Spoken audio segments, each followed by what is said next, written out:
Salut le coq! Salut les amis! Alors voilà, c'est parti pour un nouvel épisode de la quotidienne où on a des nouvelles de Clairet et on voit que les travaux dans la serre avancent avec Charles et Anouchka. Ensuite, on a la visite du maréchal Ferrand et on va apprendre plein de choses. Puis moi, je vais vous montrer un système d'arrosage continu que je vais mettre en place ici pour pallier à la sécheresse. Et on termine par les lettres de la roulotte. Voilà, amusez-vous bien!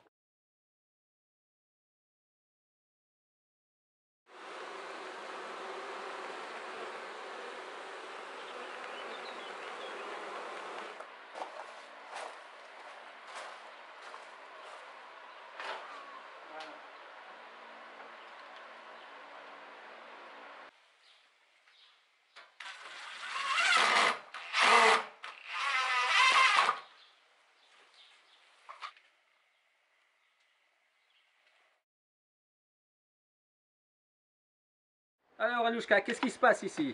Alors on est en train de ferrer Toxane. Les fers finalement c'est un peu comme ces chaussures, ça permet à son pied de pas trop s'abîmer. Mais il faut les changer de temps en temps. Et donc là on les change. Et tu sais me présenter ton ami? Et ici c'est Fabien, le maréchal Ferrand, qui du coup est en train de ferrer Toxane.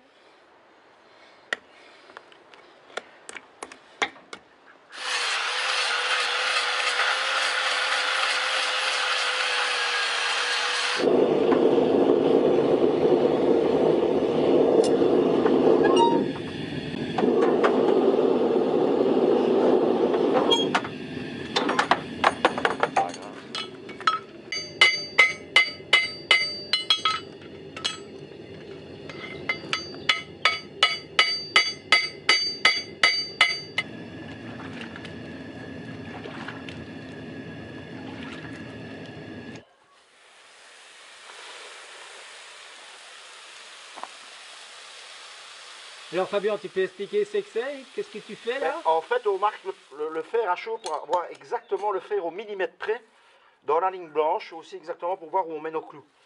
Et le ferrage à chaud permet une précision au millimètre près, tout simplement. C'est un des meilleurs ferrages, d'ailleurs, qu'on peut faire. Seulement, ça prend plus de temps et voilà. C'est plus, mais c'est plus précis, voilà.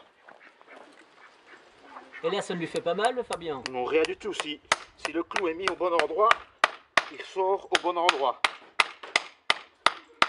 Mais on peut risquer des fois quand on me donne une mauvaise inclinaison d'enclouer le cheval, comme on dit. Mais ça va là, hein. C'est parfait.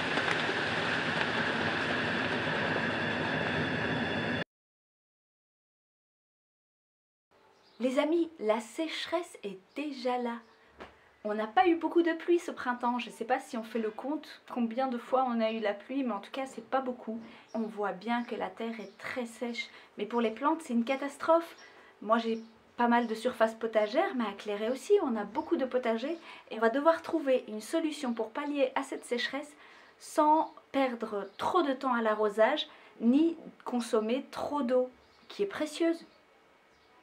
Alors moi, j'ai tenté une expérience cette année. J'ai fabriqué des Oyas ou Olas, ça dépend, les gens utilisent les deux mots.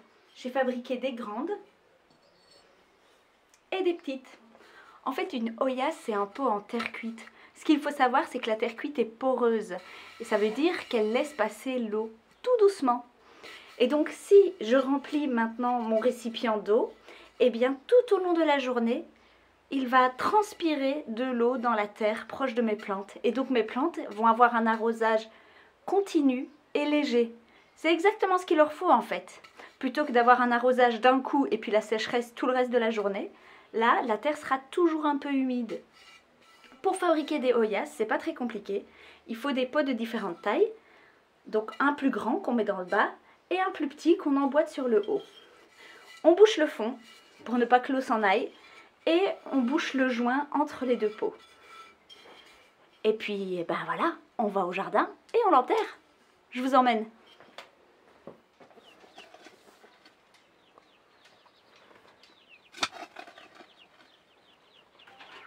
Il faut creuser un trou suffisamment profond pour que la Oyas n'ait que son extrémité qui dépasse. Une fois qu'elle est posée à sa place, eh bien, on rebouche tout autour. Alors maintenant, on va remplir le récipient.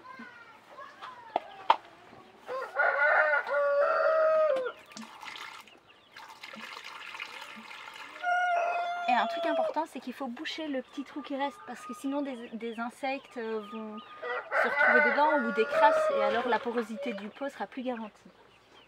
Et donc on bouche. Et j'espère que les plantes auront toute l'eau dont elles ont besoin. Allez, salut hein!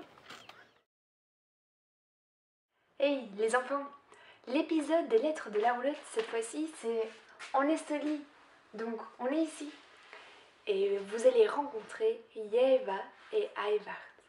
Ce sont deux musiciens qui jouent d'un instrument incroyable qui s'appelle le kuekle. Vous verrez, il y a plein de cordes sur cet instrument.